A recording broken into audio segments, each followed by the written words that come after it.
Many people with AIDS or many people that are going through the dying process are obnoxious and very demanding. And hundreds of people come to Shanti as volunteers. The public in general is fearful of people with AIDS, and that fear is often compounded by a lack of sympathy springing from the fact that the virus is spread mainly among homosexuals and drug addicts. Most of these volunteers, however, know someone who has AIDS or someone who has died, or have themselves tested positive for the virus. They are training to help patients and their families through the emotional turmoil of the disease. It's also very difficult when you prepare yourself for your loved one to die, and then they don't die. And the respirations start to slow down, and you think, oh God, it's going to maybe be in 48 hours, and the next day it's even worse, and you think, well, maybe it's going to happen, and then you totally give them that last amount of your energy, and then suddenly, the next morning they rally, they're feeling good, and you think, oh my God, how am I going to do this for another 2 months? And that's hard stuff to talk about. At these training sessions, one of the instructors is Bobby Reynolds, a native San Franciscan. His parents are dead, and his only close relative is a sister. In 1982, his doctor diagnosed him with Kaposi sarcoma skin cancer, one of the primary diseases that strike people with AIDS. I expected that he would tell me everything was fine over the phone, when in fact he said, "I'm sorry, it's positive." So I went into shock. Living with AIDS these past 4 years has been an incredible experience. I treasure the lessons that I have learned. Today, Bobby Reynolds is a rarity. The life expectancy of a person with AIDS is about 18 months, but chemotherapy successfully controlled his cancer. He has become a prominent advocate of the rights of people with AIDS, all the while mindful that, with his immune system damaged by the virus, his body is defenseless against any disease that may come along. What is right now is that I'm doing pretty good. And what's possible is a lot. There's a lot possible. So. When I was first diagnosed, people gave me, you wouldn't believe some of the stuff, coffee enemas.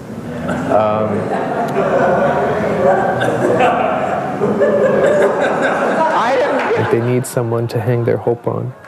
They need to have somebody to be a role model for them.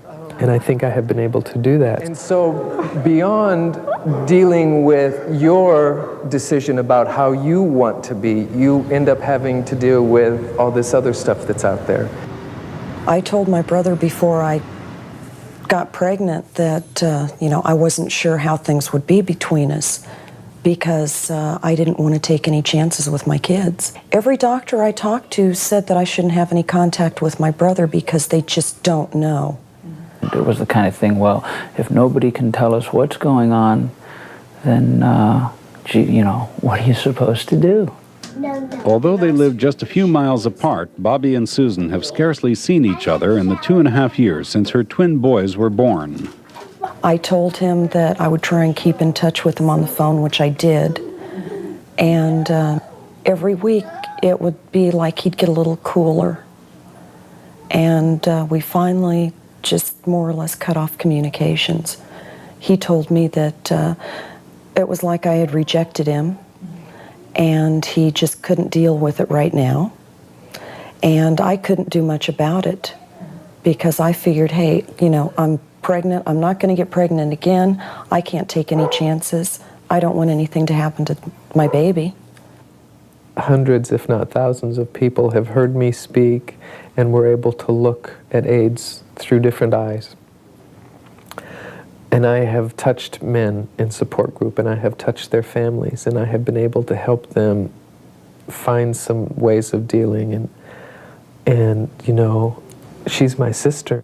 He'd like Sue to be able to just jump and go, but with 3 kids and Rod, I can't. It's just not possible. I mean, it's family first, and unfortunately it's family too, but it's immediate family, and then it's the rest of the family.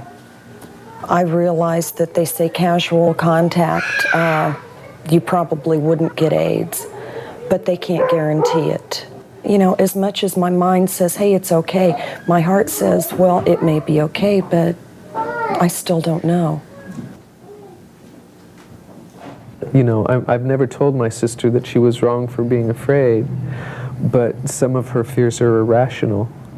And if she's going to continue being afraid, there's someday that I may die, and she will never have been able to cope with those fears. Yeah, Dr. Mahalka was running further tests on Bobby Reynolds.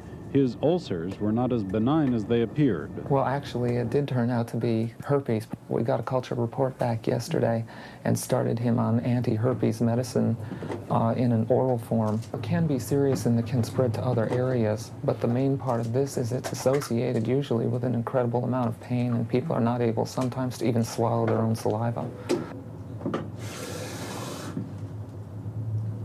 So here it is now, like a week and a half after that started, and I'm feeling pretty good. But I'm still having fevers at night, and I'm starting to have night sweats. Until last year, Bobby counted on his lover Mark to see him through the bouts of sickness and the fear of dying from AIDS. They had been together for 8 years, but Mark died last fall. Mark. He had his good points and bad points, as we all do. He was a little arrogant. He was very strong-willed about certain things, but we had fun. When Bobby was diagnosed in 1982, Mark was apparently healthy, but in April of '85, he too was diagnosed, struck by cancer and a debilitating paralysis. The disease progressed quickly in Mark. And I truthfully admit that I miss being able to go to restaurants and go to a movie. I mean, I'm just not mobile enough to do that, and those things are still important. I want to work. You know, I want to go in my kitchen and cook. I want to be able to help him work in the backyard. And when I tried to prepare myself as much as possible because I knew his death was inevitable, but you really can't. He went into respiratory failure, and he had done that twice before, so I called just automatically for the ambulance, the paramedics, but he was gone. He was the most important person in my life for a long time. And I think that says it all for anybody, no matter what your sexual preference is. You have somebody in your life that's the most important person. And that's who he was, is.